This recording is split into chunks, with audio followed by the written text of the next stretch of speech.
Donnie and Dolly. The team is supported by ableauctions.ca. Closing your business? We can help.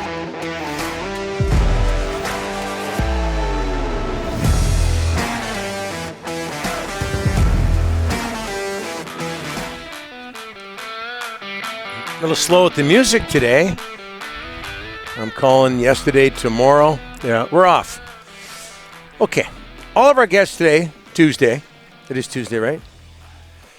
Including Patrick Johnston standing by. Brought to you by the Bayside Oceanfront Resort located oceanside in beautiful Parksville. The Bayside is one of Vancouver Island's premier getaway spots. The Bayside is excited to announce the official opening of their new Bay Cafe, located right at the resort, offering locally brewed coffee and treats. Call now to book your reservation and mention Donnie and Dolly for 10% off your nightly room rate. Book your island getaway today at BaysideOceanfrontResort.com or call 250-2488-333. I laugh because anytime I say the word treat around my house, my dog comes running. Oh, dog comes running. Yeah. Treat. Yeah, we have to spell it out now. Yeah. Enough about Iggy. Patrick Johnston, the draft's coming up on Thursday, at least round one of the draft Thursday. It continues Friday in Montreal. Patrick Johnston of theprovince.com joins us now. He covers the Canucks like no one else. Patrick, thanks for doing this. How are you, sir? Well, very kind of you to say like no one else. I'm doing well. Riding the train, getting through the countryside, looking good. Okay, and so you're on holidays then? No. I'm on my way to Montreal. Oh, you were? Oh, sorry. Okay. Taking the train. Have you got your fedora and overcoat on? No, I don't. But like an old NHLer? To avoid the airports as much as possible. You know? Oh, that's not a bad idea. Not a bad idea. So much to talk about when it comes to the Canucks, Patrick. Let's start here. I'm always fascinated when Mike Yeo gets another job, right? At Pete DeBoer, same thing. They bounce around a lot, but they're never unemployed long. What is it the Canucks like about Mike Yeo? I think it's that sort of good dude factor, I guess, seems to be the story of at least some of these guys. I talked to Bruce Boudreau on Friday, and basically said that this was a guy that he got to know after Mike got fired and Bruce replaced him, essentially. And a guy he enjoys talking hockey with. I think he appreciates sort of the good person he is. But yeah, you're right. I mean, you can see the results as a head coach. They've been pretty middling. I mean, we know the story in St. Louis. Of course, he gets fired, and Craig Berube turns things around there. So it's one of those ones where it is maybe he is just best suited to be that kind of second-in-command guy, that first lieutenant, if you will, the guy that's sort of there, he's the advisor and help you think of things through. But, he's just not the guy who can make the ultimate decisions in the end with any success. And what are the Canucks, as we stick with coaches, what do they like about Jeremy Carleton? Well, interesting one. It's one that I'm hoping to dig a little bit more in. I'm still been thinking about. But first of all, the connections between him and Patrick Allvin are kind of wild. But his first coaching job, this is Carleton's first coaching job, was in Mora in Sweden, which was Patrick Allvin's last team that he played for. And also, by the way, the current head coach is Johan Hedberg, the former Canucks goalie and great friend of Patrick Allvin. I think he's a young guy. Talking to people in Chicago, some of the story there was in the end. I mean, obviously, we saw the lineup needed to be turned over. I think he was dealing with some challenges above him in terms of the kind of roster they were trying to assemble, and I think he was maybe a bit stubborn in how he wanted to play. But he's a young guy. He's a guy that clearly I think shows promise. You look at how they, there's a lot of criticism, I think, of the Canucks' AHL record over the last few years, and that there's just not a lot of kids that come out of there. AHL development is a talking point in many places around the league. I mean, heck, you look at Toronto, look at the Marlies. They basically put Lawrence Gilman full-time in charge of that to see if they could figure that out as a project. The Canucks aren't the only team that are thinking long and hard about how to make this work.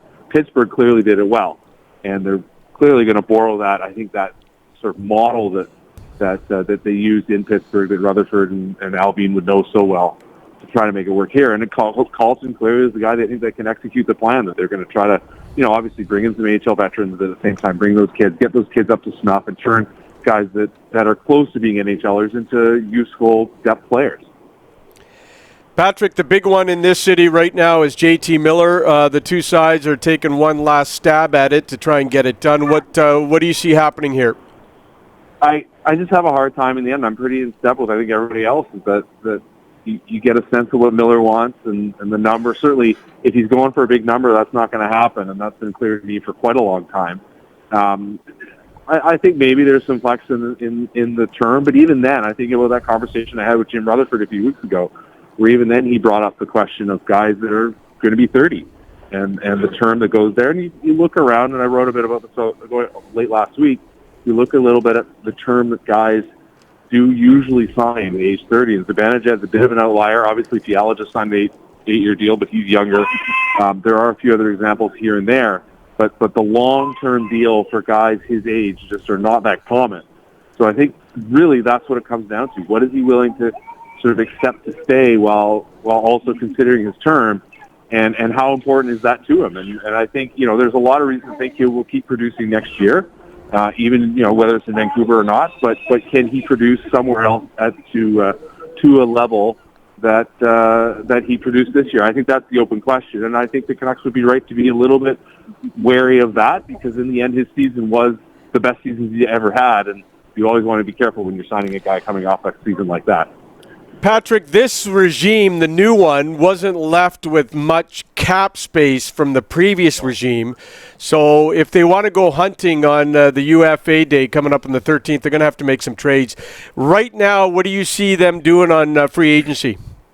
Well, I mean, I've heard for a while that they've been trying to figure out a way to maybe move a guy like Tanner Pearson. Obviously not a huge contract, but, that's the money that you need to move out. I think the Myers stuff remains there. I do think there are teams out there that would look at him and say, hey, there's a player that actually would be good on our team. Of course, the number there is always a challenge, so I think that would be something we'd have to, they'd have to think about figuring out how to get another team to take that on. That may not be the most straightforward move, but those are the guys I continue to look at as being the most likely options for the Canucks to move out. Hey, Patrick, this is our first day back. We were hit by COVID on the weekend. Our first day back since Thursday. The Brock Boeser deal happens. And watching Brock Boeser play after Jim Rutherford and Alvin took over from Pittsburgh, Pittsburgh's a fast team. We just all assumed that Brock Boeser wasn't an Alvin Rutherford type of player. But what makes him, given the contract, what makes him a player that they like? Well, I've long said this. I think Boeser is a better two-way player than people get him credit for. There are absolutely moments where, you would like to see him be a little more effective, going in the corners. Maybe, it's certain things like how much he hustles off the ice. I know that seems silly, but, it's little stuff like that. But he's really worked hard at his game. I think people don't quite understand how much he's developed his game since he's been in the NHL. I think that matters a lot. It's clear just from hearing him talk, from hearing the team talk, that they just look at last year and how tough it was, emotionally, mentally for him to stay focused. And what they were able to get out of, he was able to do even despite all that, was a sort of hint of where things should go. And I think that more than anything is the story here. And I think it's also recognizing that if he can have a better season, even if in the long run they decide that he's a player that they need to change, sort of that kind of player in his role. They need to find something different. If he has a good season, that makes him all the more valuable as a trade chip. I don't think they're looking to trade him. You don't go and sign a guy right off the bat and turn around and trade him. But I think that's an option in the back of their mind. And it's going to be interesting. I mean, he certainly has spoken out the way he wants, about how important this season is going to be for him. He knows it. And I think there's every reason to think that he will do everything he can to deliver anyway. Hey, Patrick, you're off to the draft. Craig Button, who's going to join us tomorrow, by the way, has the Canucks picking Owen Pickering, left-handed defenseman, Swift Current. Do we assume that if all things are equal, the Canucks go for a defenseman at number 15 if they keep number 15? I think they're really interested in Liam Ogren. I mean, Ben Kuzma wrote about him on the weekend, but the defenseman makes sense, right? Like logically, we know that's a real area of concern. But I mean, they need players of all kinds. And certainly the sort of skill set and the type of player that Ogren is, I think that there's a lot of appeal there. I can see why. he's a name that I'm really circling on my list, the guy to watch, see what happens. But they're also in a spot, as you suggested, they're in a spot that they may move down. I mean, we'll see how things play out. I think they are a team that's going to be looking to get creative. They know they got to do a lot of different things. They've been very open about that. I don't think they're very shy about why they're doing that. They got to create cap space. They got to reset the age of this group. That was something I asked Jim Rutherford about a couple of weeks ago. We talked about just sort of the idea of getting everything lined up with this young core that they've got. You always want to have a few older players, but guys that are in their late 20s, they're kind of in the wrong range if they're making too much money. So, you're looking for younger players who can, a top prospect you hope is going to be in the lineup in a season or two. And if they're trying to make, this into a contender a couple seasons from now, you're looking at that kind of player. And if you can find a European defenseman who we've seen develop more quickly just because of the path that they're in, they're able to play pro hockey right away, that I think is going to have a huge appeal. But like I said, Ogren I think is a really interesting prospect to them as well if one of those defensemen isn't on the board. I think we heard the conductor in the background throughout that interview. All aboard, Patrick. Safe travels, my friend. Thanks so much Take for care, this. guys. You bet. All right.